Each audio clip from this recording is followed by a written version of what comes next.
All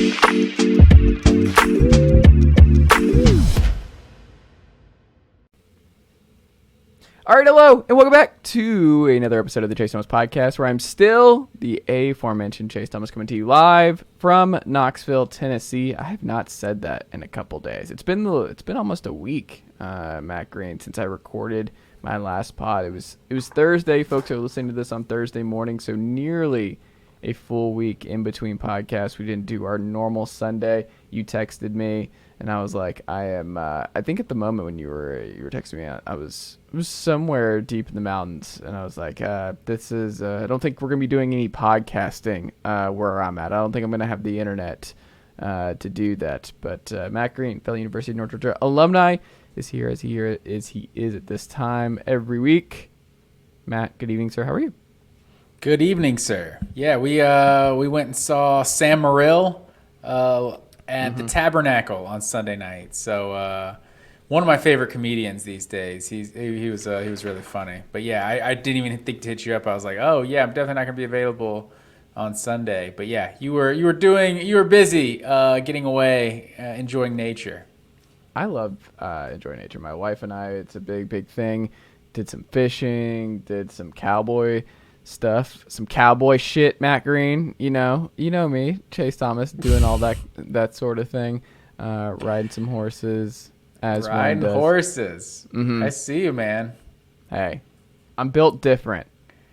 I think that's what people think when they think Chase Thomas. They think rugged, riding horses, built different. I think that's how people describe Chase Thomas. Mm-hmm.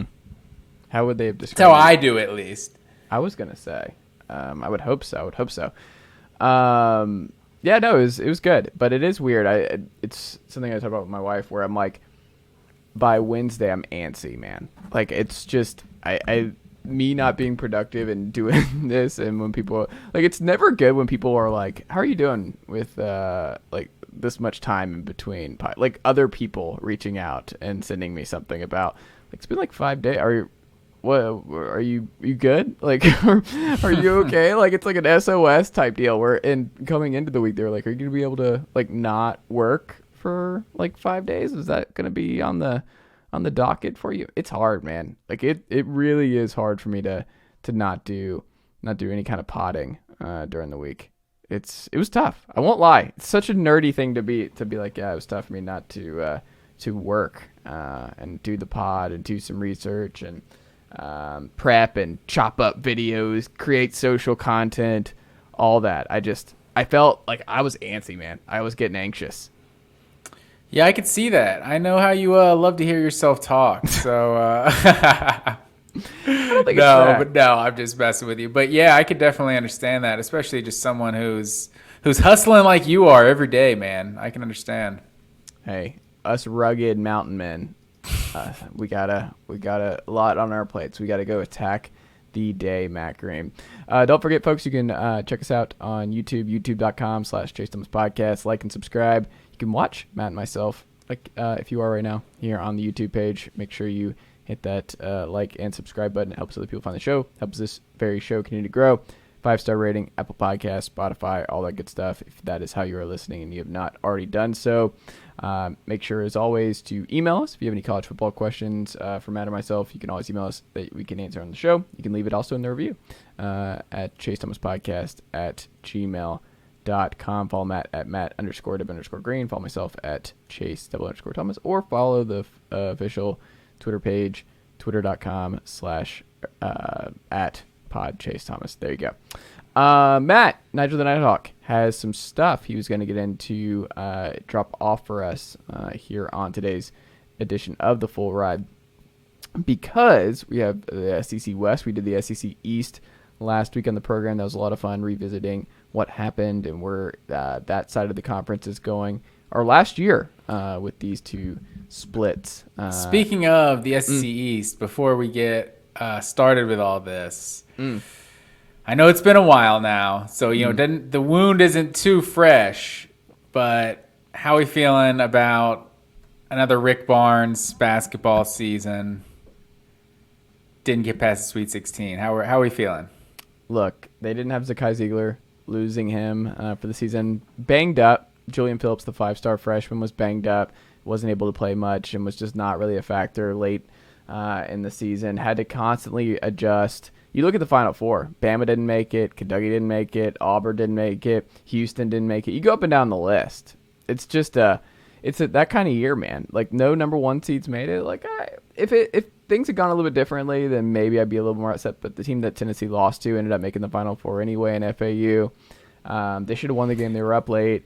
Getting out rebounded the way they did with their size advantage was not the best. But Tennessee, the offense just was never going to be enough. Like, I didn't think they were going to win the title or anything like that, but I did think the way the bracket was shaping up with Purdue losing early, that, hey, there was a path. Marquette goes down early, that, okay, this is shaping up for the best defense in this side of the region to sneak through with just talent and size alone. But, you know, Rick Barnes is still probably the best Tennessee basketball coach in Tennessee history, and still recruiting extremely well. Is he better than Bruce Pearl, though? Yeah, because at this point he's been here longer and been successful, and he's just solid. He's he's a guaranteed NCAA tournament guy here.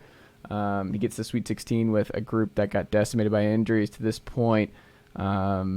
I don't know. I think Barnes, by and large, just wins so many games, and it's tough to lose these, and folks love picking on his NCAA tournament resume and all that kind of thing. But I don't know. It's such a crapshoot, the NCAA tournament, and I think that so many other programs would kill to be in the situation that Tennessee's in. And like I said, we're an everything school. We're not a win-it-all school. We're an everything school, so we're good at everything. And you just got to be in play. And Rick Barnes is – I never thought there would be like an exact equivalent to like Mark Richt at the college football or college basketball level, but Rick Barnes is absolutely the Mark Richt of college basketball, where it's like everybody likes him. He's the nicest dude. Every Rick Barnes story is just super positive.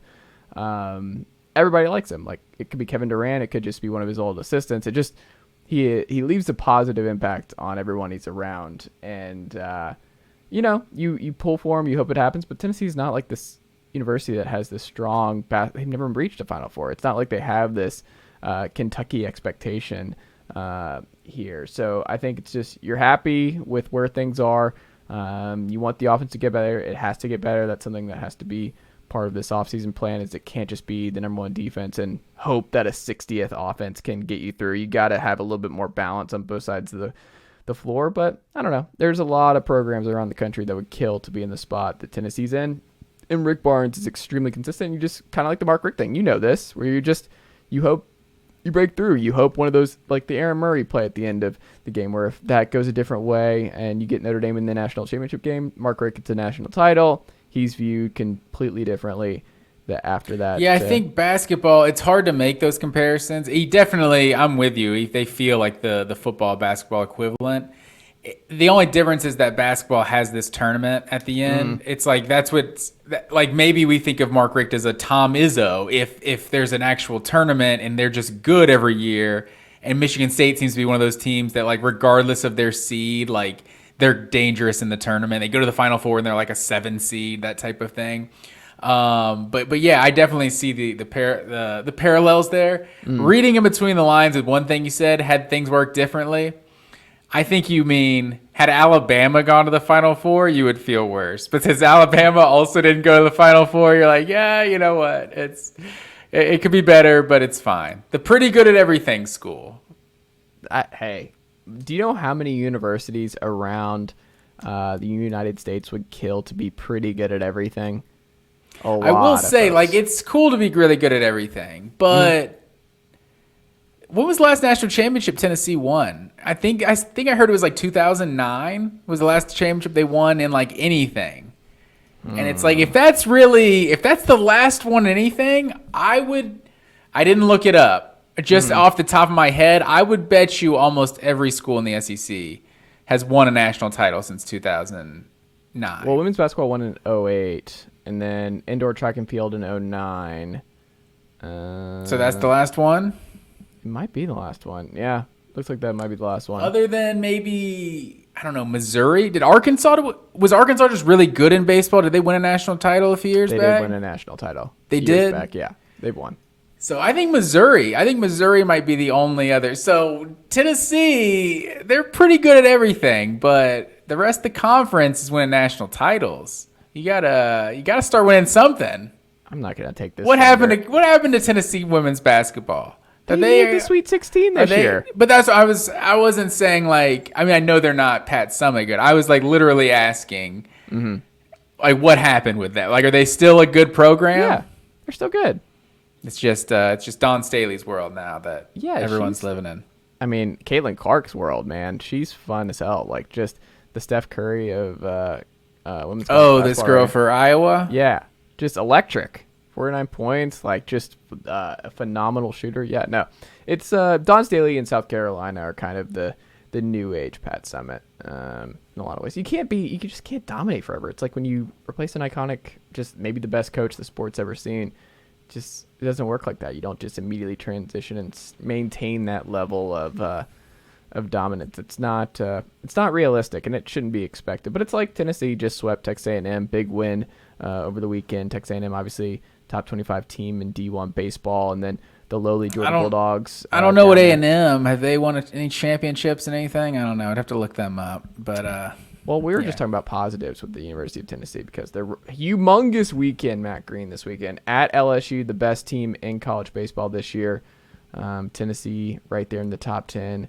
LSU number 1 overall. The Dogs nowhere to be found. Men's basketball, men's baseball, just.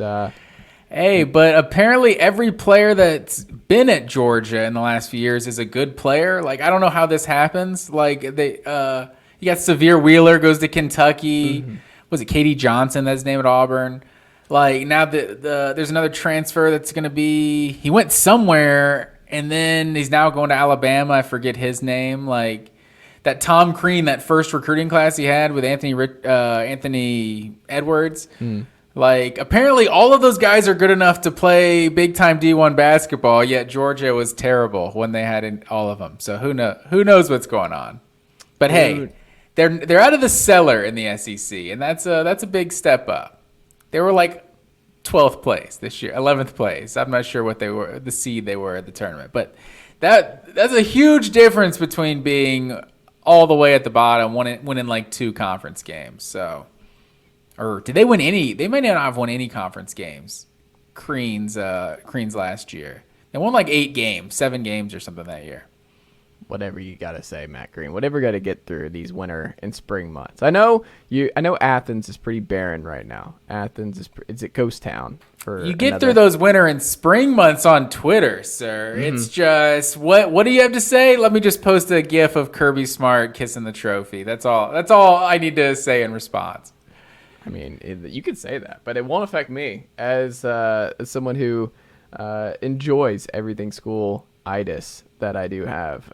Doesn't faze me. I get spring football practice, Nico in pads, this recruiting class. No, we get it all here on Rocky Top. Choose Tennessee, 2024 recruits. Matt Green. There's a really interesting piece on SI.com about the defensive coordinator changes by Richard Johnson. Great college football writer, also co-host of the Split Zone Duo, a very good college football podcast that folks should go check out if they're not already. He highlighted the biggest names and like the ones to watch with the carousel. And this is like, it's just hard to keep up with because like I even go through, because I'm just a huge dork, is like to memorize who's where. Like I have to go back daily and double check who's where because I'll forget that guys are bouncing around. I couldn't imagine what it's like for just like the average college football fan who doesn't have to do this professionally, where it's like, oh wait, who's where now? Okay, okay, what? And that's just the nature of the beast at this point. But he compiled like the biggest, basically, defensive coordinator carousels, which is I think an talked about point for this particular cycle, because I think how these moves go could swing a lot of programs in a big way in 2023. So he had Alabama with Kevin Steele replacing Pete Golding. Pete Golding obviously was just getting ripped in kind of a similar way. It kind of reminded me of how Georgia fans and then later Florida fans felt about Todd Grantham for many years, where the numbers were like, he's fine. Like, he's not like this bad defensive coordinator. And then there's the third and Grantham jokes and all that. And it's like he keeps getting picked up, and people are still. Pete Golding just feels like the new version where Alabama's fans are like, no, you have to watch every Alabama game. You have to be involved. Like, you don't get it. You don't get why we really don't like Pete Golding. I can't. I feel like Grantham was just like, he felt like such a retread by the end of it, And he was at Louisville with Petrino. It's like he had like in Mississippi State and Florida with Mullins. So it's like he had a lot of different spots, and they had a lot of good, like you said, like a lot of solid defenses, but the third and Grantham jokes just became, kind of perfect, honestly. Like that, it really summed him up perfectly. But with Pete Golding, it's really just like, okay, he's not Kirby Smart. Like, he's not Jeremy Pruitt. Like, two of the best defensive coordinators in recent history in college football. So it's like, oh, we have the 15th ranked defense in college football? What is this garbage? This is unacceptable. It feels like a different standard at Alabama more than anything. Like, I don't know that Pete Golding, but it's also like Pete Golding's going to have way better players. Well, would have had way better players at Alabama than he's going to have at Ole Miss. So you're going to see like truly what he's capable of doing, because we know what kind of talent Alabama had. We know basically no one in college football other than, Georgia, Ohio State have the kind of talent that Alabama has. So, we'll see what he is, but I wouldn't say we necessarily know that he's just like this kind of, retread, like what his ceiling is, kind of like a Grantham. Like, you're not going to have a great defense. It's going to be super frustrating at times, but for the most part, you're going to have a pretty solid defense. And if you got dudes, then it'll be better. But, that Ole Miss just doesn't have the dudes that Alabama does. But it's and also playing like, a similar schedule, too. Yeah, couldn't you see Pete Golding being like the DC at 4 different SEC schools in the next 10, 15 years total? Like, he doesn't end at Ole Miss, then he's at Mizzou in like 4 years, and then he's somehow at Florida in 6. Like, it's just, I could see him following the Grantham path where he just bounced around a little bit. And with Chavis maybe a little bit too. I feel like Chavis bounced around a lot among DC pools, but he was one of those. It's like everyone wanted him. It's like this guy is like a guru. Like Golding, I mean, that's a serious demotion in Alabama DC to Ole Miss DC. So it like we don't necessarily know. He left on his own, right? He didn't get fired, so. He could have made a preemptive leap because he thought he was going to get fired, but I don't know. That's a pretty big drop off. Like, Grantham was a guy who had NFL experience before getting into Georgia, and then it's like literally every job is like slightly worse, slightly lower, slightly lower. But I don't know. I wouldn't be surprised, but I don't know if we can necessarily say that about Golding just yet. I also can only imagine what the vibe difference is like going from being just chewed out constantly for years under Saban to Lane Kiffin come to the SIP vibe in Oxford for Pete Golding. That had to play a role where it's like, I've won my titles. I've made some pretty good money. Yeah, Ole Miss is not like a title or bust school, but like, we're going to win some games. The defense hasn't been great consistently under Lane. They have the offense figured out. Like, Lane's a cool dude.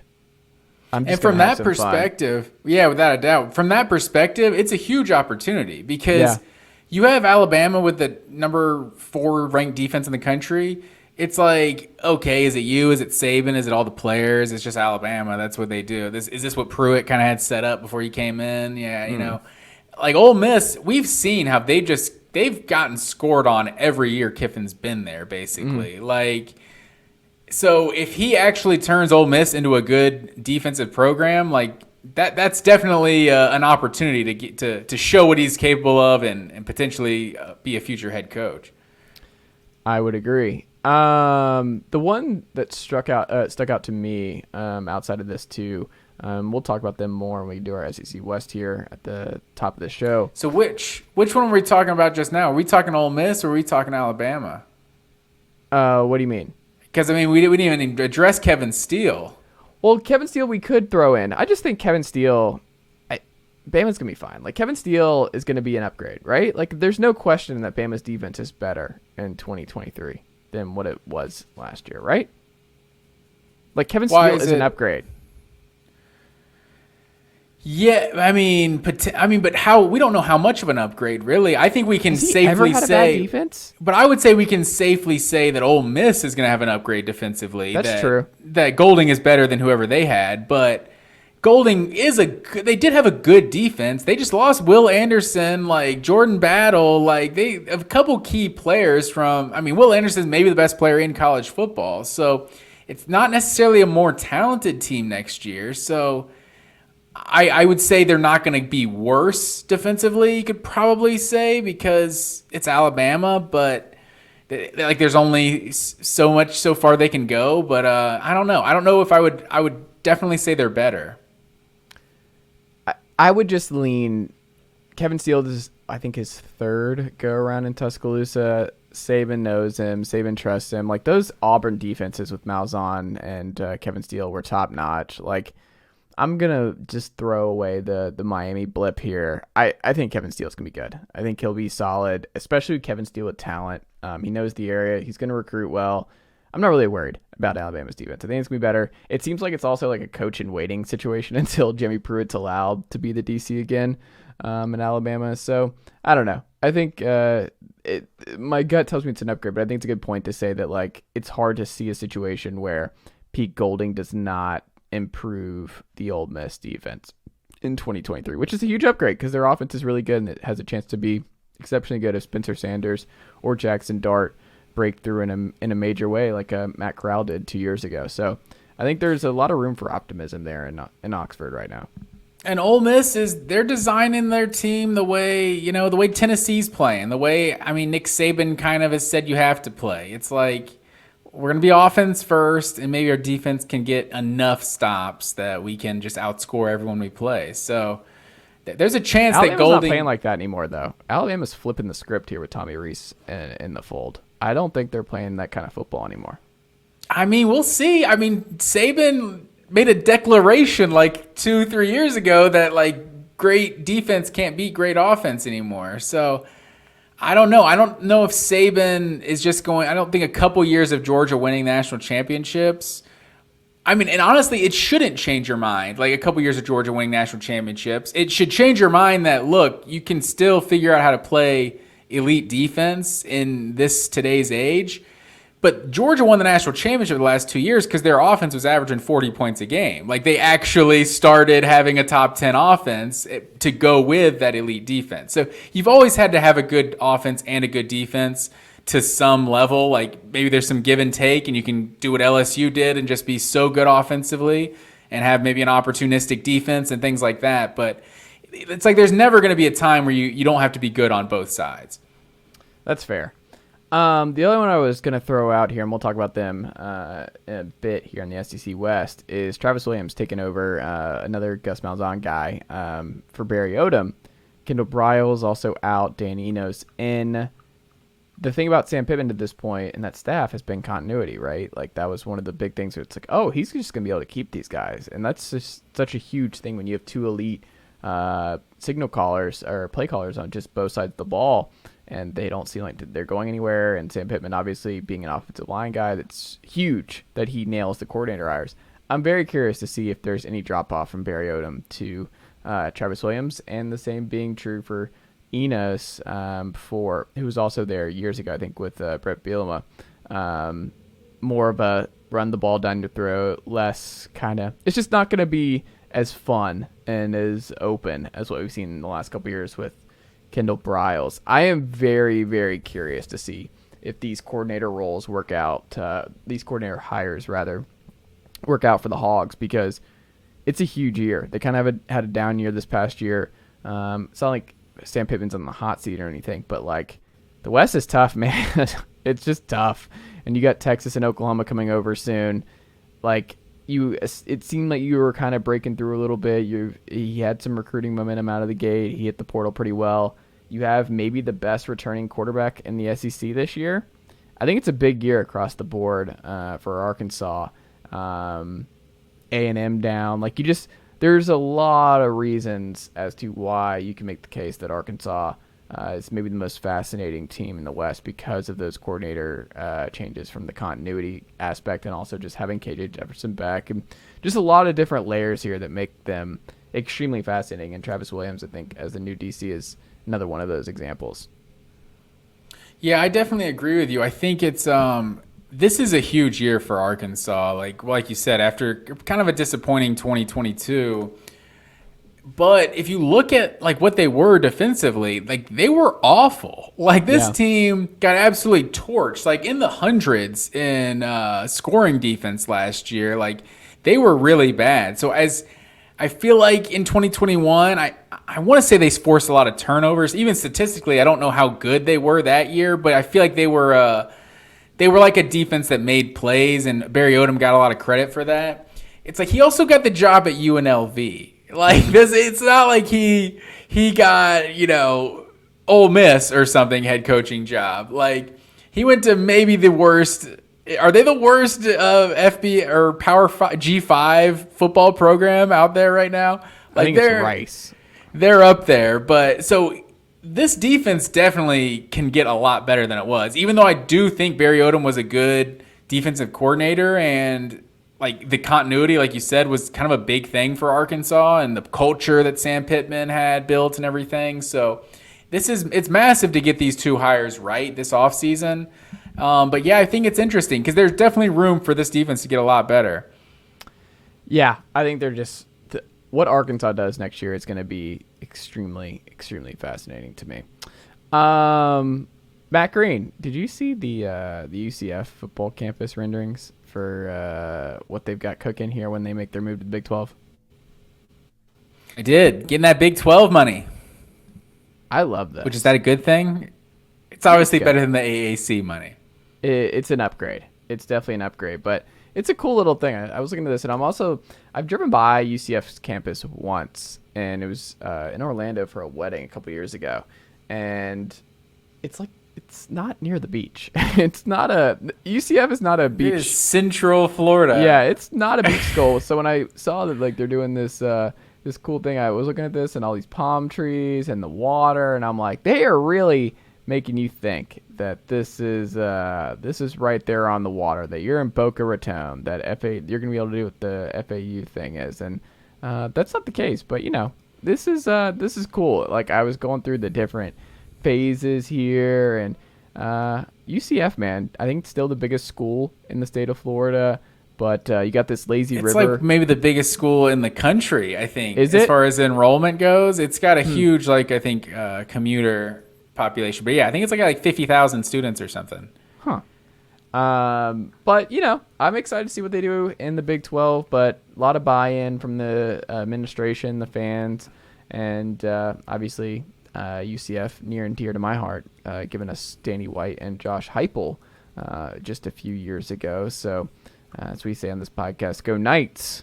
We can never say that enough. That little portal there from Orlando to Knoxville. But I don't know. I think that's pretty cool, and I'm excited. Like, if you had to, Matt Green, if you're in charge of the Athens expansion with the Texas-Oklahoma money that's coming in and the new TV deal that's coming in for every SEC school, with what you know about Athens and the University of Georgia, what would you add? Like, what would be your thing? Not a lazy river. What would you think? What would you add?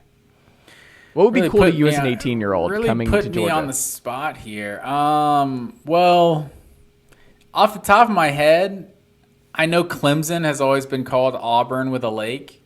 It's like basically two towns, it's the exact same, but Clemson has a lake. If there was like a cool lake, I mean, there is Lake Oconee kind of somewhere near Athens, but that's for the 1% out there. That's not for the everyman. So I don't know. Not like Rancher Chase. The lazy river sounds cool. I don't know. What would you do though? What's cool? What is Athens? What could be on campus that would appeal to you? That you'd be like, man, that would make me as a football player wanna join up. I was on the fence, but you just added this particular thing. Would you do a theme park? Honestly, seeing the things they've added, like at Georgia specifically, that I think they know. I think you just see what they've done. Like you heard Nolan Smith talking during the NFL Combine, just sales pitch in Georgia every chance he got, talking about they got a Bones inside the football facility. They're eating steak and lobster, and they're like all this stuff, like. So I feel like just food. I just want to eat good food all the time. Like so, if I was, that would definitely appeal to me. Just more. I don't know. What food would you trucks eat? What's your thing? Well, like if you had that option, like if you're chowing down, like and you had your choice of whatever to stay in football shape, what are you asking for from the dining hall? I mean like some steak and potatoes or something. Like yeah, that's probably my go-to. I mean, I'm keeping weight. I'm a football player, right? I gotta be a solid. I mean, I'd be a leaner football player, obviously, but yeah, I don't know. That would probably be my go-to. Pizza and like wings and steak, like that would pretty much. I'll get some potatoes and some Brussels sprouts, some broccoli with my steak. And broccoli?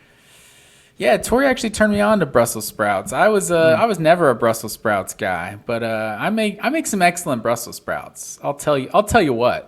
I make an excellent mashed potato as well. Not to you and toot my own potatoes. horn, You do all this. Like, what do you the loaded mashed potatoes and all this? And that's I do love a good loaded mashed. What is it? potato. No, you did like a double loaded. What is it? The twice baked potato. Yeah, that on my YouTube channel. That was like I did that for school. Yeah, I saw those Instagram food videos and I was like, I could do one of these.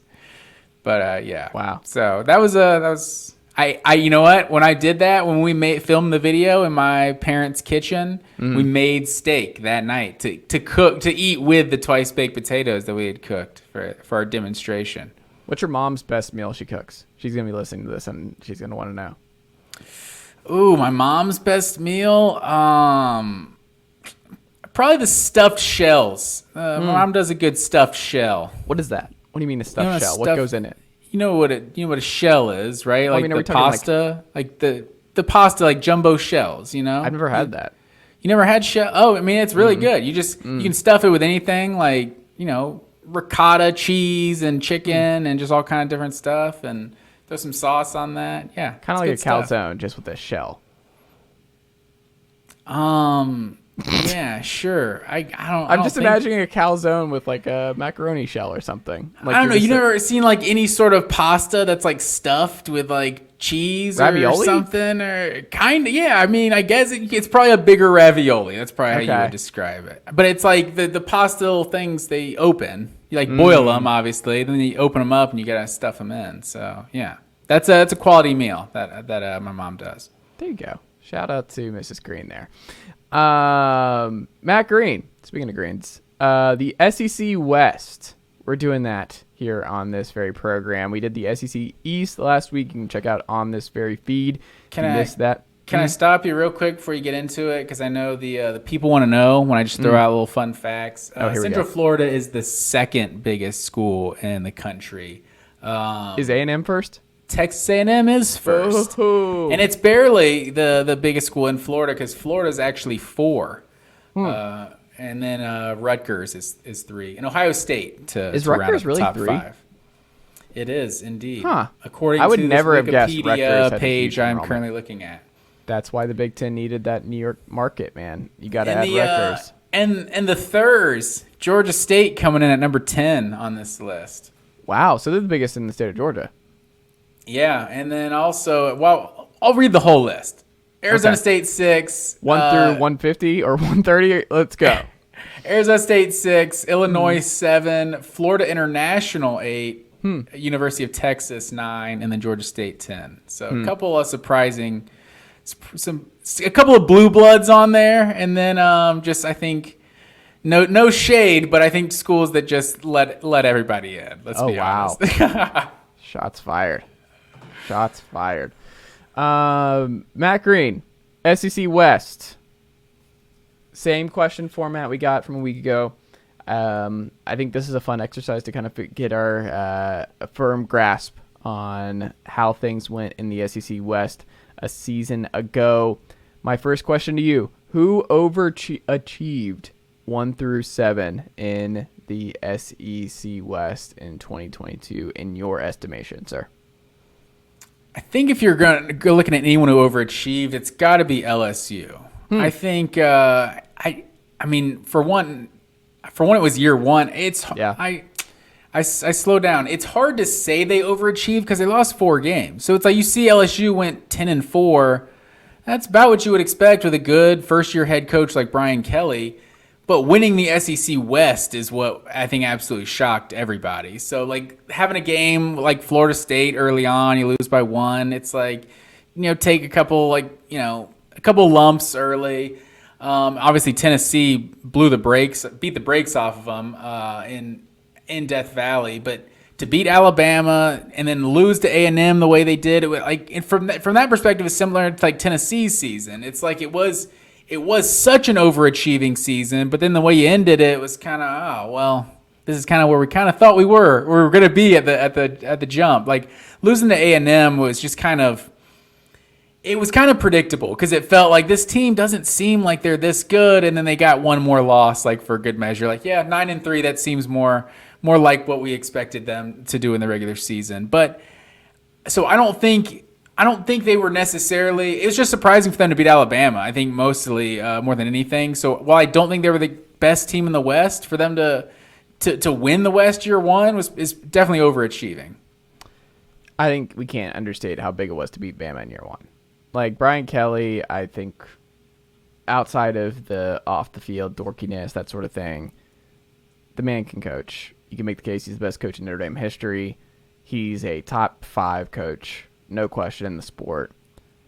It just, people thought it was going to be a little bit of a break, just kind of a blip, adjusting to the SEC. Like it was just going to be kind of a gap year. A lot of transfers, figuring stuff out. What kind of offense was he going to run? Obviously, the special teams coordinator hired did not work with Polian. They had special teams problems all throughout the year. They addressed that this offseason. He's now in like a off the field, like kind of GM type role with LSU. But all the time in the world, they didn't get anything really from Butte for the entirety of the season. Jane Daniels, like we didn't know going in who was going to be QB1. Was it going to be Jane Daniels? Was it going to be Garrett Nussmeier? Who was it going to be? Was it going to be Walker Howard? Like there were options with what LSU was going to look like. And like you said, you get blown out at home by Tennessee, and the fans like left in the third quarter. It was like, oh, this is going to be a really rough LSU year because you obviously lost in embarrassing fashion to open the year in the Superdome against Florida State. But then you beat Florida at Florida.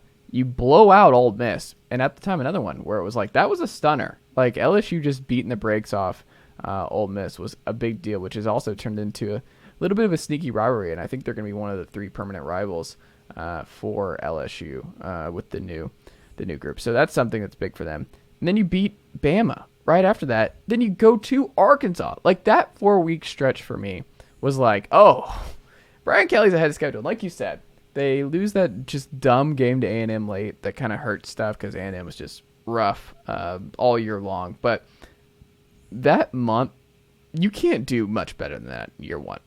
Like you won't find many coaches just in the 21st century that pulled off a month like that, where you get blown out by Tennessee at home and then just respond by dropping 45 on Florida on the road, 45 against Ole Miss at home, 32 and win in overtime in dramatic fashion, and the ballsy decision to call the play you did to Jason Taylor's son? It's his son, right? I think it's his nephew. Okay, nephew. I could be wrong. I think maybe it is nephew.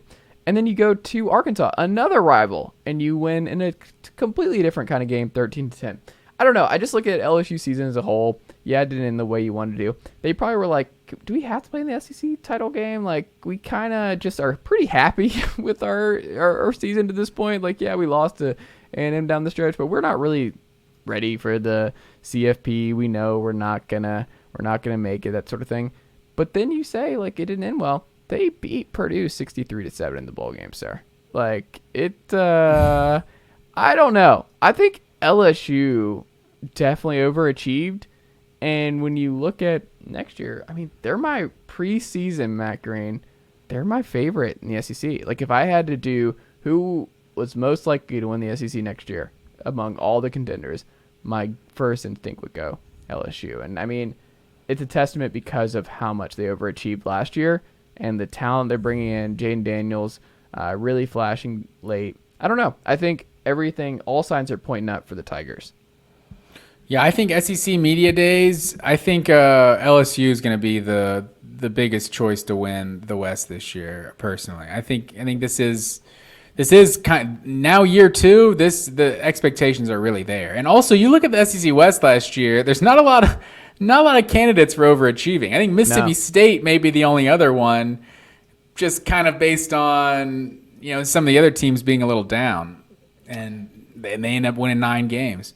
Well, speaking of, this is going to be tough. You only can pick one, Matt Green. Who underachieved the most in 2022 in the West? Because, I mean, there are some choices, like you said. I will not pick just one, sir, because the entire SEC West underachieved last year, with the exception of LSU and Mississippi State.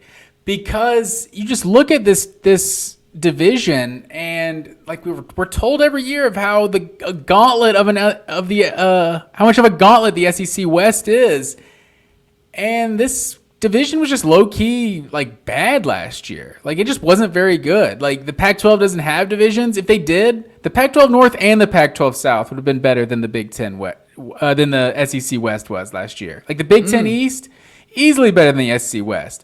The Big Ten. Why do I keep saying Big Ten? The SEC West went 6-9 versus the SEC East last year. So, was the East better than the West last year? It may have been. You at least had 2 teams right there at the top that were like college football playoff contenders, and then another that was barely ranked. Like, both of them kind of had a third team that was ranked that no one really thought was that good in Mississippi State and South Carolina. So, I look at the entire SEC West. Like, if I have to say one team underachieved the most, as a process of elimination, I can't say Auburn underachieved the most, because it's like we all expected Auburn to be at the bottom and Harsin, all that deal to be over. Ole Miss, I don't feel like underachieved. I think that's exactly how good they were, but they were kind of hyped up. Like you said, when LSU beat them, they were number 7 when LSU beat them last year. Arkansas definitely underachieved, but I mean, nobody underachieved the way Texas A&M underachieved. So what were they, preseason 6, and they go 5-7. So it doesn't get any better than, it doesn't get any worse than that. But I'd say this division as a whole underachieved last year. And obviously, I left out Alabama, who lost 2 games last year. Are we sure A&M underachieved more than Auburn?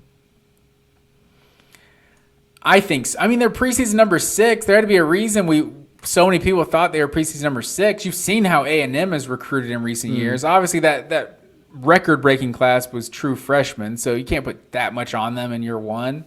But like Auburn, like the signs have been there. Like everyone was expecting Brian Harsin to get fired going into last year. So it's like, what were the expectations really? If anything, they almost exceeded expectations by almost making a bowl game there at the end with Cadillac Williams as the head coach. But I don't know, Matt Green, because they barely beat San Jose State. Like, we can make the jokes like it looked like Brian Harsin was not going to make the job. Like, that was just obvious that Brian Harsin was not long for the Plains.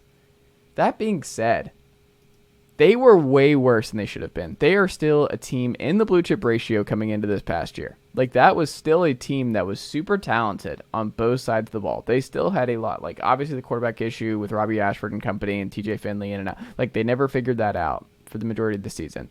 Didn't have a lot of weapons at wide out. I get that. Tank Bigsby was still back there. Like, they had dudes on both sides of the ball.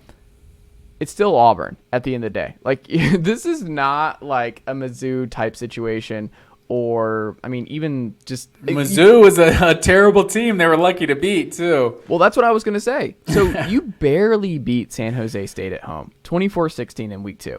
You get absolutely blown out at home by Penn State. You barely beat Mizzou in overtime. lose to LSU at home, get blasted by Georgia on the road. That's fine.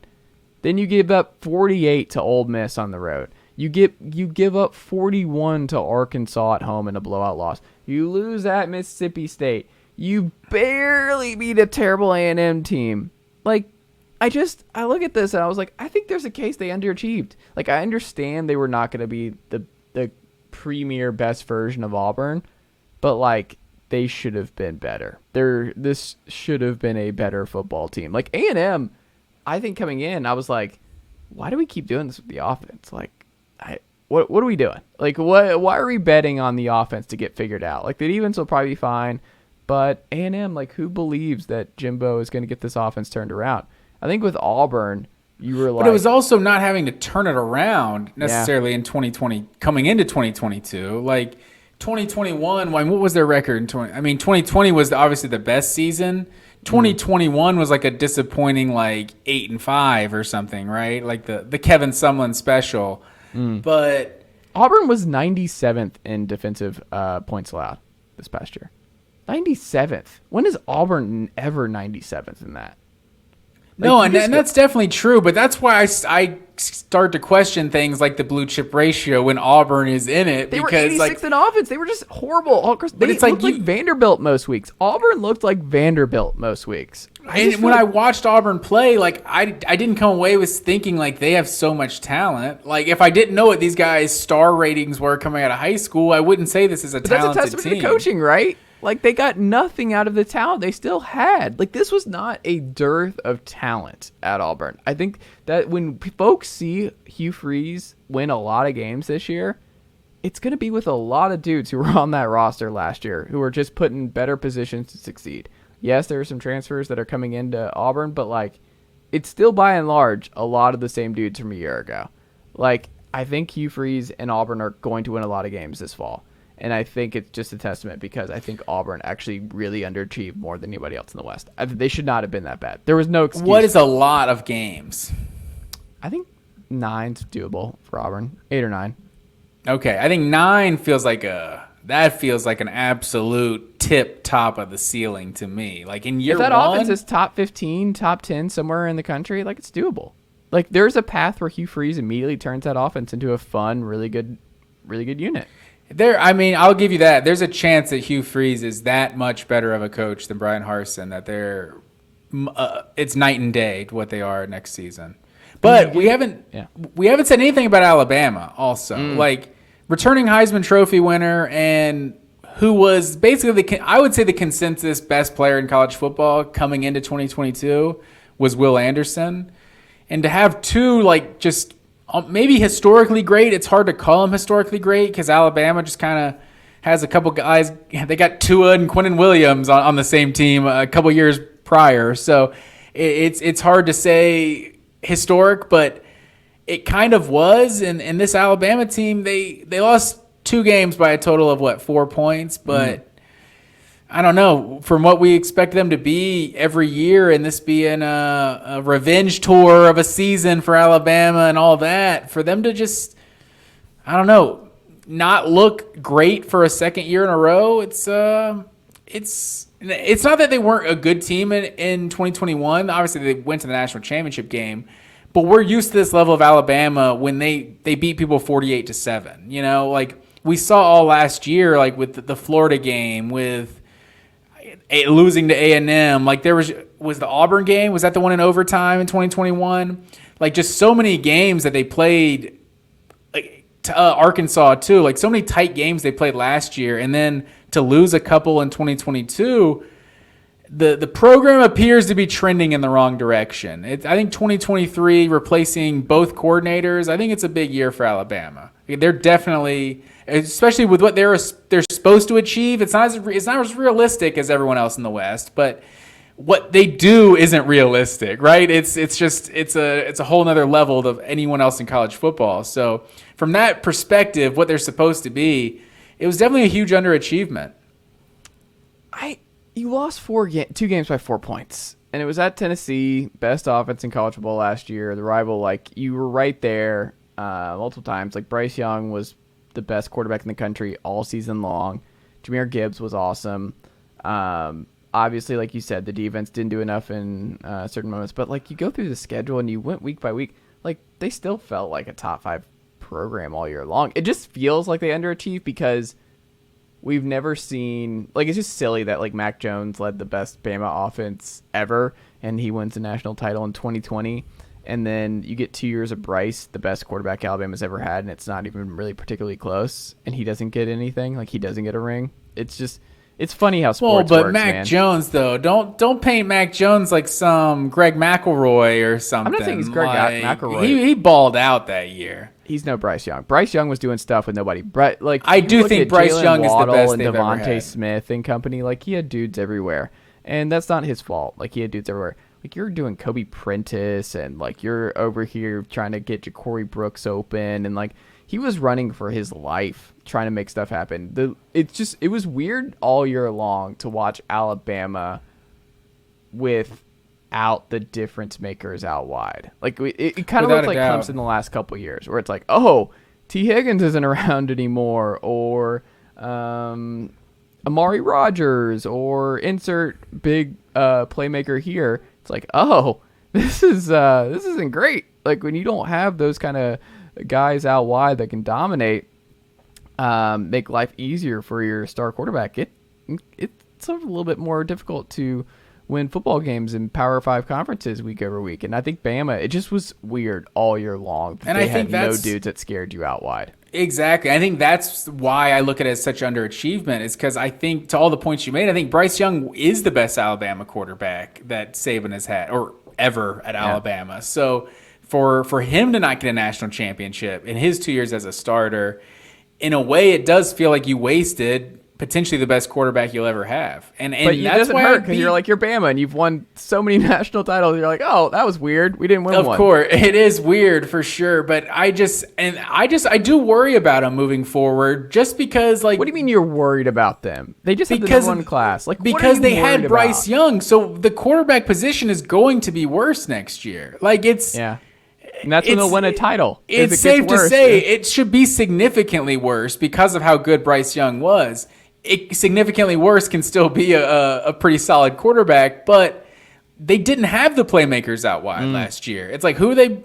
Like, they're bringing in some freshmen, but, like, I don't know that those guys are on the roster in 2023 either. So I don't know. It'll be an interesting year. Replacing both coordinators, like, we know Saban's done that a few times, but I don't know. There's a lot of things, kind of whatever the opposite of stars aligning, like a perfect storm, I guess. Like, there's a lot of things kind of going against Alabama to where, like, you wouldn't be surprised if it's a 2 or 3 loss team next year, because, you know, how much Bryce Young really did kind of make up for some of their shortcomings last year. Best game in 2022 in the SEC West last year was who, Matt Green? Man, so I was just going through this, and I was just like, is Alabama the only team that played in any great games? I was just like, Alabama LSU was a great game. Alabama Arkansas was a sneaky good game. Turned into a track meet in the fourth quarter, but they were up like, 28-7, I think, when Bryce Young got hurt. Arkansas outscored them like 17-0 in the third quarter, and it's a game. But then I think Jahmyr Gibbs had like 2 or 3 80-yard plays in the fourth quarter, but got a little out of hand. And then playing without Bryce Young against Texas A&M, like, that game went down to the wire. The goal line stand there at the end. So yeah, it was. Hold on, you're missing the biggest one of the year for them. Of Alabama? Yeah. Oh, I'm counting all the SEC West games. You're going Tennessee? You're missing one. Who are you going with? It's at Ole Miss. Ole Miss, Alabama was good. That was actually a good back and forth game. Bryce Young, he comes through, like, obviously the Ole Miss has the ball in their hands with the game on the line. Jackson Dart drives. They get in the Alabama red zone, and they cannot do anything with it to end. I thought that was like a sneaky. That was my pick, actually, was Ole Miss, Alabama. I really, really enjoyed that one. It was low scoring.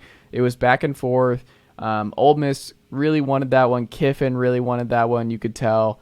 Like, they were right there, and they were knocking at the door and just could not finish the drill with Jackson Dart. That was like the game where I was like, oh, Jackson Dart might not be the guy. That was one of those where I was like, hey. I don't know. And then a few months later, Spencer Sanders has entered.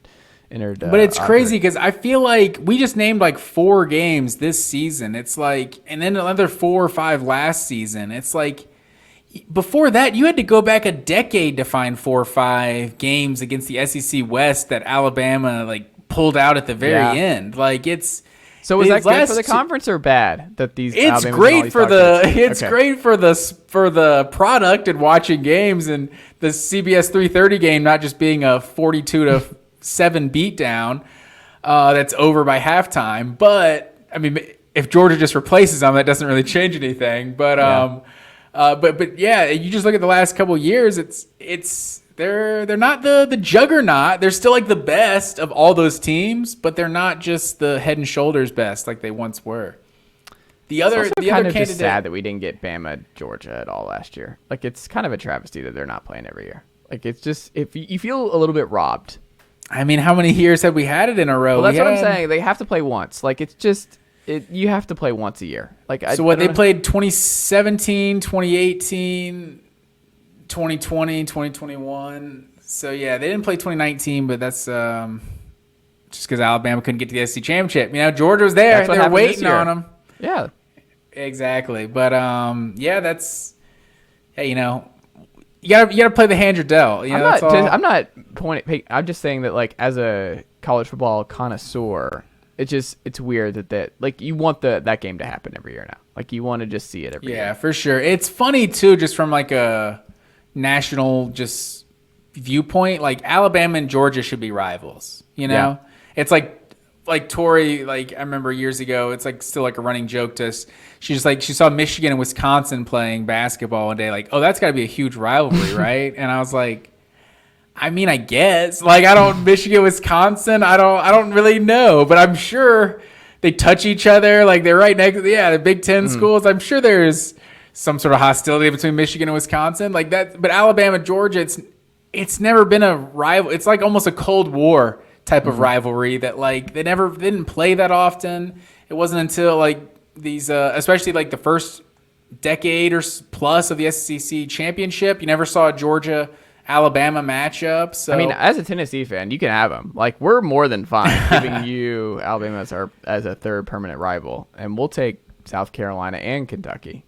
That works for us. South Carolina, Kentucky, Vanderbilt. That's fine. That would be the ultimate curveball if the SEC came out and Georgia and Alabama were locked rivals every year. But with both of them having from Saban though, if they were to do that, if you give him Georgia, LSU, and I guess who would be the other one in that scenario? I mean, they got to play Auburn. Yeah. So there you go.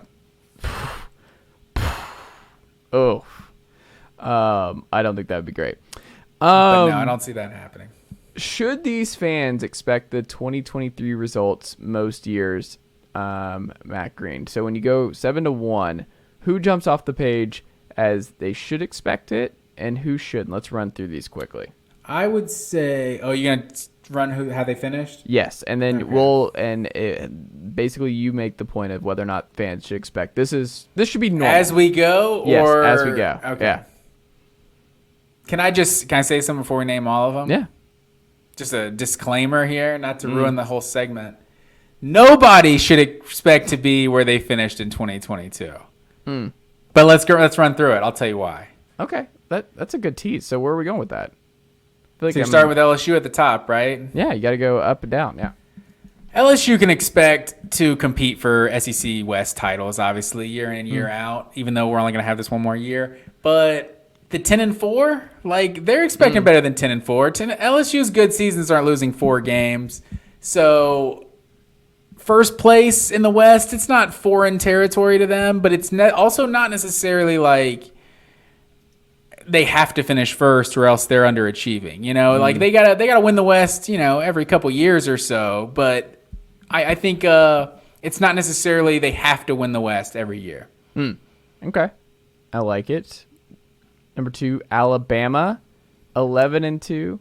Number 2, Alabama. That basically sums up everything. Alabama's not the kind of program that thinks of them as number 2 at anything. So, 11-2, excellent season. Lost 2 games by 4 total points, but at Alabama, no. Second place in the West. That's not where they expect to be every year. Number 3, Mississippi State, 9-4 overall. Mississippi State should be absolutely thrilled with third place in the SEC West. But like I was saying earlier, I think it's more of an indictment on the rest of the SEC West. I don't think Mississippi State was a good team last year. Like, they were fine, but you got a bunch of teams that had big time expectations in the bottom of that conference, or in the bottom of that division. I think that's the reason Mississippi State was up at third more than anything. But they're never last, Matt Green. Go through it. I was looking at that the other day. Like, they're just always in the middle. Like, everyone wants to put them down at the bottom of the conference every year. Like, obviously the Tack and Mullen years, or some of those who you're putting them up top. But, like, Mississippi State. But I'm sure they weren't predicted to be up top those years. But they're the model of consistency. No one wants to put the Bulldogs. Like, it is silly in the year 2023 to continue to put, like, if you're betting on the Bulldogs being last in the West next year, you're throwing money away. You might as well just burn it. You might as well just burn it up, because they never finish last. The Dogs always overachieve. They always win. They're always somewhere in the middle of the West when it's all said and done. I think that's fair. I think we've said this multiple times when we're going through like our SEC win-loss preseason, and it's like they feel like a Vanderbilt that, like, you're counting them as a win on everybody's schedule, but it never works that way. They're not gonna lose every game. Like, they might not even lose most games. I feel like they're usually like maybe a 3-5, 4-4 in the conference or something like that. But what were they? They're 4-4 in each of the last 2 years in the conference. So. Yeah, they're consistent. Yeah, exactly. So, I mean, third isn't a crazy expectation to expect to be third, but I think it almost feels like we've had those times of having like a big 3, in each, like when Georgia, Tennessee, and Florida in the East, Alabama, LSU, and probably Auburn, I would say the third, and A&M kind of has come along too, but that kind of traditionally was the big 3. For Mississippi State to crack that, like, you might have your years, but that's probably not a reasonable expectation year in, year out.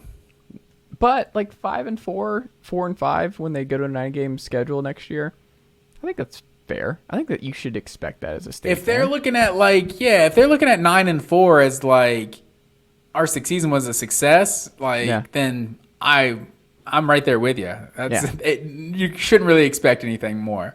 No, I would agree. Unless you just want to be the most miserable man in Starkville, Mississippi. You're like, can you imagine the guy who's like, this is nonsense. Like, we should be competing for titles. We're the sleeping giant here in the Southeastern Conference. Like, I don't know what folks are missing here, but Stark Vegas should be leading this side of the division. I wonder if there are any of those folks, or if everyone's a realistic Mississippi State fan where they're like, hey, we're here to have fun.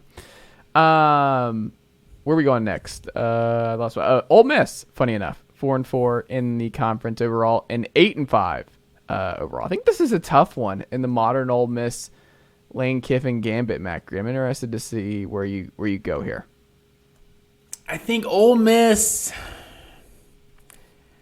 I don't even know how to describe Ole Miss. Ole Miss feels like there's like the C-list celebrities, there's like the A-list celebrities. Then I feel like you got the B-list celebrities that think they're better than the C's, but they're not really, but they're definitely worse than the A's, but they think they belong with the A's. That's where Ole Miss feels like. It's like fourth. We're at fourth in the West. Fourth in the West is probably exactly where Ole Miss should be year in and year out. But they think they're better than that, and I'm not sure they're as good as that, to be honest. Like, I think they might have been one of the 2 or 3 worst teams in the West last year. I mean, I guess they finished fourth, so they're right just above the 2 and 3 worst teams. So I wasn't that impressed with Ole Miss last year. I've obviously been highly critical of them all season, but they're one of those teams that I don't know they know what their expectations should be. They're just like, we got Lane Kiffin now, and it's fun. People seem to talk about us now more than they used to. We're scoring points. No one's accusing us of cheating. Things are good. This is fine. Everything is fine. I think they can expect. I think for Ole Miss, it comes down to coaching for me, right? Where Hugh Freeze got him double-digit wins, beat Bama twice. he had the offense that really clicked. He recruited really well briefly at Ole Miss. Kiffin's found a different way. He's killed it in the portal. I mean, he's had a Heisman-esque quarterback in Matt Corral. He's going to keep bringing in names. He brought in Spencer Sanders. Walker Howard might be the long-term answer here. Jackson Dart was still a big get at the time. Quinshon Judkins. Jenkins or Judkins? I always get it confused. The running back who was just awesome for them last year. But he might be the best returning tailback in the SEC next year. You just look at it like good hires, like we just talked about. Pete Golding should be an upgrade. Like Lane Kiffin, outside of Josh Heupel, best offensive mind left in the SEC. Like monking out the door, it's Kiffin and Heupel, like as the two, I think, most exciting, innovative, top 10 consistent offenses in the sport. And hey, when you look at, don't you forget about Robert Petrino, sir. I mean, he's the wild card, but I need Jimbo to confirm that Bobby Petrino will be calling plays week 1. Like I'm going to need that assurance from Jimbo that this is Bobby Petrino's show before I throw Bobby Petrino back in the mix. But he's absolutely never had a bad offense. He's right there. But we'll have to see if that's the case. But for me, I think it's I think they should expect like 3 to 4 losses at worst. I think 500 football, like let's just get a bowl game most year and be happy. I think those days are gone. I think with Lane Kiffin and with what they're able to do at this present time, I think the expectation should be like, we can't win the West every year, or we know that like we're never going to be the favorites, but like every 2 to 3 years, we should be in the thick of it for making the college football playoff. Like we should, with our offense and with what we can do, we should be in the thick of it every couple of years. I think that's fair. And that's what I agree with you. And that's why I think feels low and it feels high. It's like with everyone in the West, it's hard to see Ole Miss consistently being the 4th best program. But I think they can win the West, be the 2nd, 3rd team in the. I mean, they were second as recent as 2021. So yeah, it's hard to know. They're like in this kind of purgatory of like, are they the only school, them in Mississippi State, that haven't made the? No, Mississippi State has. Them and Texas A&M are the only ones that will maybe never make the SEC championship. I guess we'll still have the SEC championship after we get rid of the divisions. But under this format, they have never won the West. So, wait, Vanderbilt's never won. No, I'm saying from the West, everyone has made the SEC championship Okay. except for A&M and Ole Miss. Yeah. Arkansas 3-5, 7-6. Are you going to piss off some Arkansas fans here, Matt Green? Arkansas should absolutely be better than 5th in the West. I think they can I don't know that they should be. I should take that back. They can reasonably expect to be better than 5th in the West. It's like Sam Pittman reminded them, like, we don't have to be terrible here at Arkansas. Like, we can be a respectable SEC program. They should be going to a bowl every year. I think that's the floor for Arkansas. You can finish 6th, 7th in the West and still potentially go to a bowl game. So in some years, there's maybe 5th isn't the most outrageous place to see Arkansas, but I think their fan base expects. I mean, that's the SEC. Every fan base expects to compete for championships, but somebody's got to be in the bottom half of the conference, and that kind of feels like where Arkansas has been. But this is obviously a big year for them. But I think they can expect better than 5th. So I'm gonna say over that for Arkansas. Interesting. I'm gonna say under. I'm just not an Arkansas believer. I think you just have to plant your flag in different spots. Where I'm like, if I'm gonna plant my flag with Ole Miss, should expect more. Then I think I have to plant my flag and say that Arkansas fans. So you think Arkansas should expect to finish like last place in the SEC West? They should just be fine with that? Okay. This is going to make some folks angry. I'm sorry, Arkansas fans.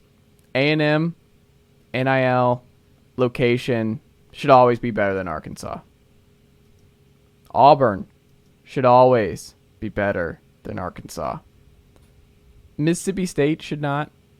Ole Miss, I don't think should, generally speaking, but I think they're just in much better shape, and I just trust Lane Kiffin more than I do Sam Pittman at this point. So you think Ole Miss is in much better shape than Arkansas, like as a program right now today? I do. I would say they're almost on identical levels. That like Pittman's everyone the CEO loves. coach. I never trust the CEO coach. Maybe that's part of it, where I don't think the CEO coach lasts.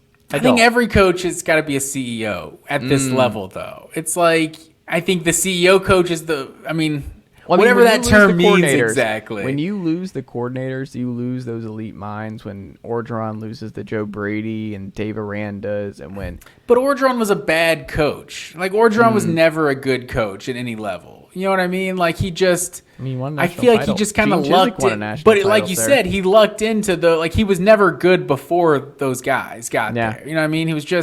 He hired well though. Yeah, no, and credit to him for that. But it's like Nick Saban is a CEO, right? I mean, he's a defensive. But he still has his fingerprints all over that defense. He's still involved. Like the defense is never going to fall. Maybe I don't even know how much Saban is still involved with the defense because I think that Kirby's still involved with the defense at Georgia. But I think that might be one of Saban's problems. Is like Kirby was running his defense for so long. It's like once Kirby left, it was like, oh well, I wasn't really running this. Kirby was kind of doing this for a while. So Pruitt, you come in and keep doing it. And I don't know that Saban, because I think he is the CEO. I think that's what Saban is better at than anyone else, is truly being the CEO and running the organization to perfection. So I don't know. What do you mean exactly, I guess I should say, when you say a CEO coach? Just a guy who doesn't have like a specialty he doesn't have offensive. his thing. He doesn't have that thing. Like I know no matter what with Heupel, it's like he knows offense. Like like when you lose Alex Golesh, for instance, it's offseason, right? Offensive coordinator, he promotes from within with Joey Halsey, QB coach to OC.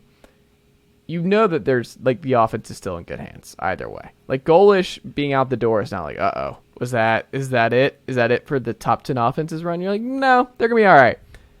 Sam Pittman loses Kendall Briles and replaces him with Danny Enos. You're like, I don't know about this, man. I don't know. This feels a little bit more concerning because Sam Pittman's an offensive line guy. He's not someone who can call plays if he loses the big time coordinator. If Heupel will be calling plays again this fall, so it's he'll step in. If Kirby loses Glenn Schumann, if he loses insert Mel Tucker, if he loses whoever on defense, Georgia fans are not concerned because that side of the ball is always going to be okay because you have an elite head coach at that particular spot. So I think it's just always you're a little bit more wary of the CEO coaches when they get picked apart with their staff, and that's why Arkansas is going to be so fascinating to me. Is I'm very curious to see what happens when Pittman has to adjust with new coordinators and turnover in the coaching ranks because he cannot just fall back to I was already good at this thing on my own. That's how I got this job to begin with. I can pick up the slack when when I lose some of a key assistants, like if it happened to Georgia or Tennessee or even Kentucky with Stoops. It's whoever the DC, I think Brad White, if he got a job somewhere else, hey, good for him. But are you betting on Kentucky's defense to suddenly not be still a dominant physical group year in, year out? I think that's that's what I'm saying with the CEO coach, more so than anything else, where they don't have that strong background on one side of the ball. No, I think that's fair, but I think I think we make too many generalizations maybe about things like that because you've seen what Sam Pittman wants to be as a head coach, hiring Briles, this guy wants to have a spread out offense, That's not what Danny Enos is doing. They're going to look different next year. But I'm saying I think we have this perception of what Brett Bielema was, and that's what an offensive line coach, he just wants to pound. That's what they're going to look like, though. And it's that could be what the personnel is better for this team. You never know, but we'll see. I think like you said, I think the coordinator hires are still huge for Arkansas because it's kind of a crossroads type of year. But would you agree Auburn and A&M should be better year over year than Arkansas? As programs, yeah, yes. I would agree with that. But and that's why Ole Miss and Arkansas feel like they're close, literally the exact same level because currently they both have head coaches that they absolutely love. So it's they could both go 7-5 next year, and there's not a whisper of hot seat talk. Yeah. They're both we're a competitive football program right now. This is fine. Yeah. It's also we've seen the bottom. We don't want to go back. For sure. Speaking of Auburn A&M, Auburn 2-6, 5-7 overall. Let's combine these two because they were both 2-6 and 5-7 as a whole. Auburn and Texas A&M. I don't think there's any question. Like this no excuse, right? Like there's nothing else to say. Like Auburn and A&M shouldn't be nowhere near this. The fans have a right to be like Jimbo should be out if this happens again next year, and Auburn fans are right to be like Brian Harsin's got to go. That we cannot, like, you just can't. It's like the Kenny Payne thing at Louisville, right? Where you win through 4 games total for Louisville basketball. It's like, what? I don't care if it's year 1. Like, it's Louisville basketball. Like, immediate firing. Like, there's a standard. There's some schools where it's like Kansas, UNC, whoever, but like the Blue Bloods, like John Shire, if he wins 6 games at Duke, it's like, I don't care. You're out of here. Like, that's ridiculous. Like, you almost have to try to do that. I mean, Hubert Davis missing the tournament at like North Carolina. That's he's not immediately on the hot seat now. Like, you just can't do that. So I don't know. I think that's how I look at Auburn and A&M and at these two jobs, where it's like, no, those fans actually have a right to be incredibly insane about their expectations. Do you agree?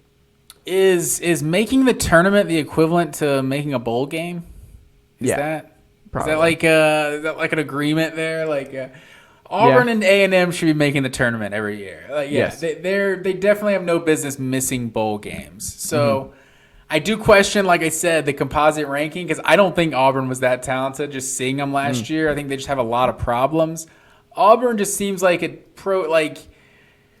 they had to hit rock bottom. And now it's like Hugh Freeze, he just feels like the guy to bring him back. I think we just all wanted Hugh Freeze to be hired when Harsin was hired, and was like, let's go back and correct this thing. Like, this is the marriage that made sense. But yeah, we know, like I was saying earlier, like traditionally, like the big 3 in the SEC West was always Alabama, LSU, and Auburn. And before Saban got there, it had been Auburn ahead of Alabama for several years. Like they were. I mean, I think they beat him like 7 years in a row, I want to say. I don't think Cadillac Williams ever lost to Alabama. So from that perspective, it's like we kind of forget how good Auburn consistently was under Tommy Tuberville, because they've just been such the most, what's the term I'm looking for, volatile program in the SEC. Like you have no idea what you're getting year in and year out. And I think Hugh Freeze, while not just like the model of consistency by any means with the scandal and everything that he brought to Ole Miss, but in terms of just what he is as a head coach, you just think the ceiling or the floor for Auburn just has to be immediately higher. Yeah, I agree. The most underrated player in college football, in the SEC West last year was who, Matt Green? I'm going to go with a guy out of sticking with the Razorbacks here, Matt Landers, the former Georgia great, Matt Landers. No, much maligned in his Georgia career, but revived himself at Toledo. All the talk and the transfer portal wide receiver for Arkansas was Jaden Hazelwood from Oklahoma, the former 5-star. Look at Matt Landers in the season he had last year. Averaged almost 19 yards a catch. Like, this guy ran a 4.37 at the combine, 6'4", like 200. Like, he's got all the tools. Like, Rusty Mansell on Dogs 24/7 literally said that Matt Landers like changed the way he reported on practice, because like Georgia fans would legit start to get mad at him, like, because he's like, I'm telling you, this Matt Landers guy it looks like a superstar. Like, this guy, he's 6'4", 200. And like you see, he's got 4.3 something speed. Like, but for whatever reason, he didn't put it all together at Georgia. But the year he had at Arkansas last year, what were his total numbers? I had them pulled up here. 41 catches, 900 yards, 6 touchdowns, or 8 touchdowns. A big time season for him. This guy's going to turn himself into like maybe a top 3 round draft pick. I like that. For me, it's Quinshon Judkins. So speaking to Ole Miss, I'm very pro Ole Miss in this podcast, and I just like Kiffin and what they got going. But who would you guess, Matt Green, had the number one rushing offense in the SEC last year? I happen to know that was the Ole Miss Rebels. Who do you think was responsible for the Ole Miss? Because coming into last year, Matt Green, what was the talk? It was all about Zach Evans for sure. And it was not Zach Evans. It was the Quinshon show. And he was a wrecking ball. Week in, week out. Kentucky, it didn't matter who he was facing. Like, he was a dude. Matt Corral out of the building. Jackson Dart in. Dart struggled throughout most of the year. It was not through the air the way Ole Miss was winning football games. I think Lane Kiffin deserves credit for this, for just evolving to his personnel and just kind of adjusting to what he had. And I think it was just kind of an under-the-radar aspect that, like, Ole Miss was just like, yeah, we're just going to run down your throats. We're just going to use the two-headed monster, and it really ended up just being Quinshon as the lead guy there. But he was electric all year long, 1,500 yards, 7th, I think, in college football, 16 TDs, 5.7 yards per attempt, man. Like, he was dynamic all over the place. He was, I just think, an extremely underrated name. 25 carries, 135 yards against Bama. Arkansas, 24 carries, 214 yards, 8.9 yards per attempt. Like, this dude was sneaky amazing because there was so much talk about Jahmyr Gibbs, who was awesome, and a lot of hype coming in to the season for him coming over from Tech to Alabama. But it was actually Quinshon who I think was the underrated star of the West last year. He was first team All SEC, but I agree with you in terms of like just a fan, mainstream, just the way people talk about college football. Like, I don't think anyone would have guessed this guy had 1,500 yards and 16 touchdowns. Like, that's an absolute workhorse. Like, that's not Derrick Henry numbers, but at least Leonard Fournette type numbers. Yeah. Like, that's Nick Chubb, freshman Nick Chubb numbers or something. Yeah. That he was a baller last year. Was he a true freshman last year? Yes. Yeah, so they got a few more years. It's a similar scenario too, because Zach Evans was definitely the one that was given all the talk about how dynamic their offense was going to be. For sure. Matt Green, most overrated player in the SEC West last year was who? Most overrated player last year, and I'm also going to say that going into this year, I'm prepared. Get the freezing cold takes ready if I'm wrong about this one. Kool-Aid McKinstry. Like, I just do not understand the hype of Kool-Aid McKinstry. I'll start by saying he's the best punt returner in college football. So it's not that this man isn't a good football player. He's a dynamic, exciting player. I think he averaged like 15 yards a punt. Like, double digits per punt is good. But 15 yards a punt, he was a threat to take it to the house every time he touched it. But when I watch this guy, like, he's projected to be like a top 10 pick in 2024. And I'm just like, every time I watch him, he's grabbing, he's giving up catches. I don't know. I don't understand. His name's Kool-Aid and he's number one and he looks cool. I just think there's so much hype around him. Kind of how Keely Ringo, I think, was a little overrated coming into last year because of the game-winning interception he had against Alabama. It's like, I never thought he was like a top 10 pick. There's people that get carried away. They're like, oh, he was getting burned all the time. He wasn't any good.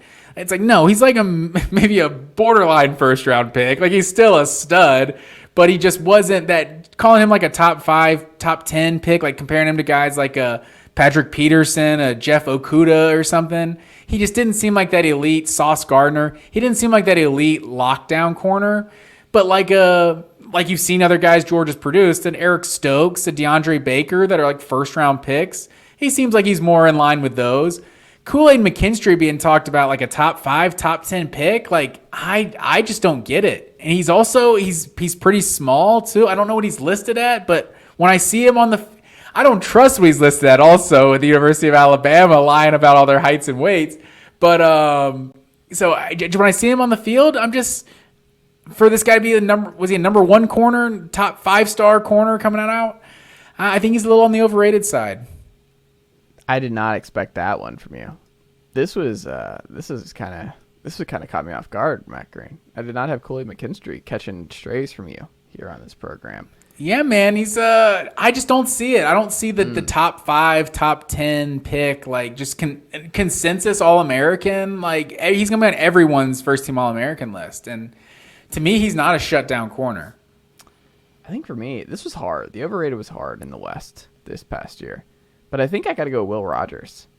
Like, there was some, like, Will Rogers is going to be great. He's going to be the best quarterback in the West last year. Look, he's fine. Like, Will Rogers is fine, I guess is my whole thing. Is, like, he doesn't make the wow throws. He's not going to win you games like Bryce Young. He's not electric with his feet. Doesn't have an electric arm. He's not really taking deep shots downfield. But you saw the Egg Bowl last year and how that was going.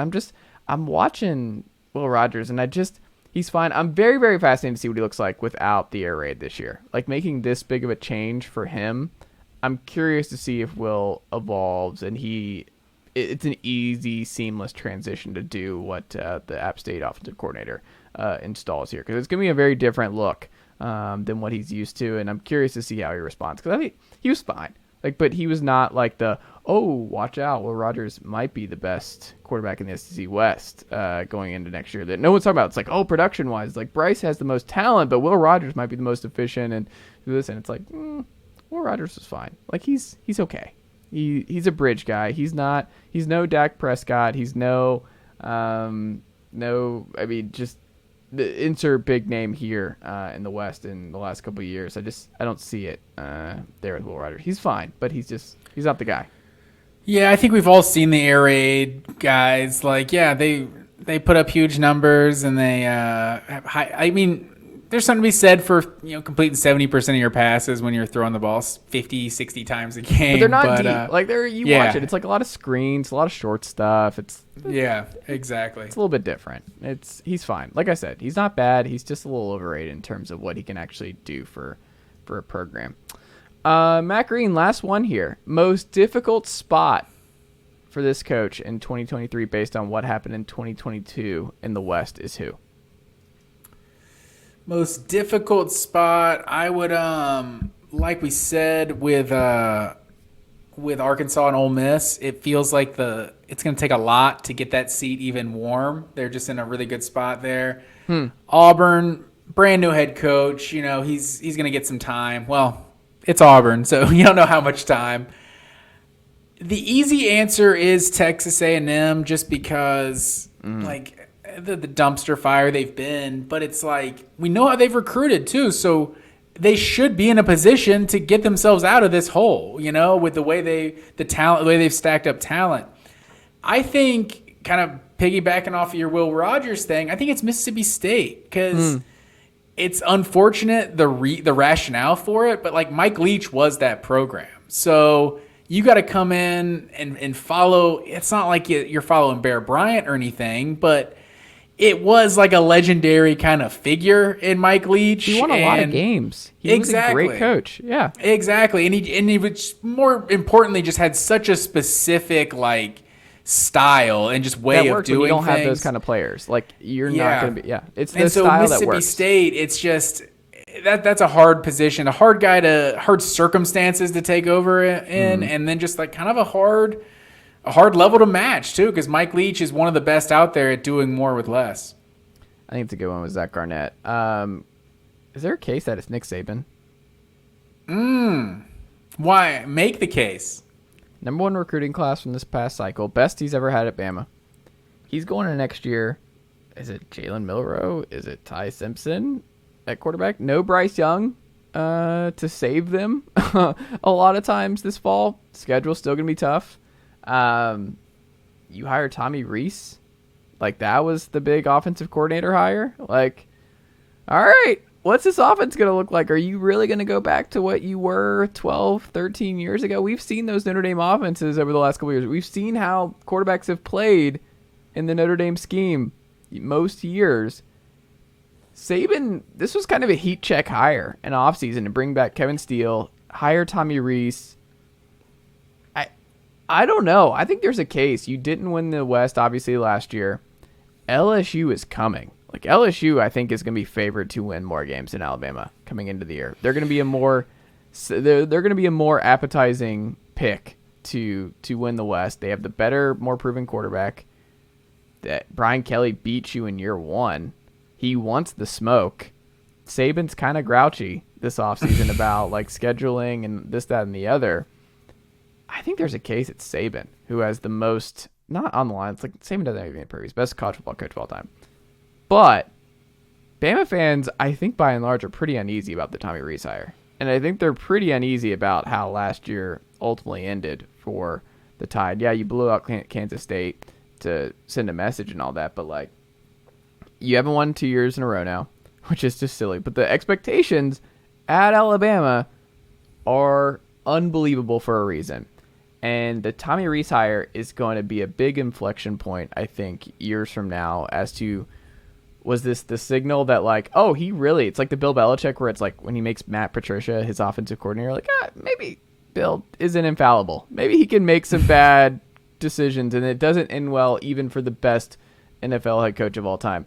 What if we're seeing the beginning of that with Nick Saban? But it's like, I'm not going to go keep innovating and get another big innovative offensive mind. We're going to go to Notre Dame and just play it safe and try and run it back to the kind of football that I preferred with Kevin Steele and Notre Dame and ground and pound, pro style, slow ball control, pound you with our athletes type of offense. There's no chance that's happening. There's we'll no see. way. That's why I think there is so much intrigue. I have never been more interested to see how an Alabama team looks. Because guess who's not afraid of Ty Simpson and Tommy Rees in Tuscaloosa this fall? The Tennessee Volunteers are not afraid. They just beat you in Knoxville. They are not afraid about having to outscore what Alabama's offense might be. Like, I just don't think they're as fearful for some of the biggest programs in the conference. LSU's not afraid of them right now. Georgia's certainly not afraid of them. I think this is a big year for Alabama.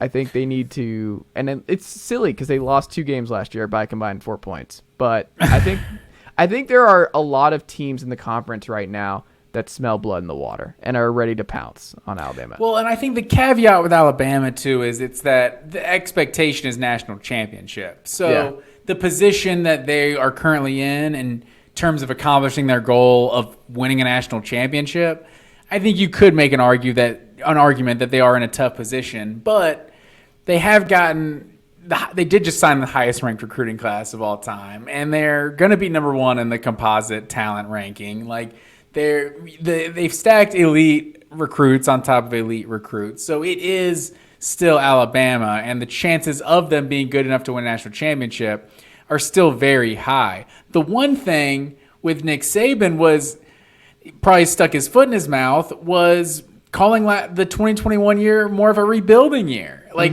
in his defense, it literally was, like, to the same extent that you could say 2022 was a rebuilding year for Georgia with everything lost in 2021, but they just still had so much talent left over.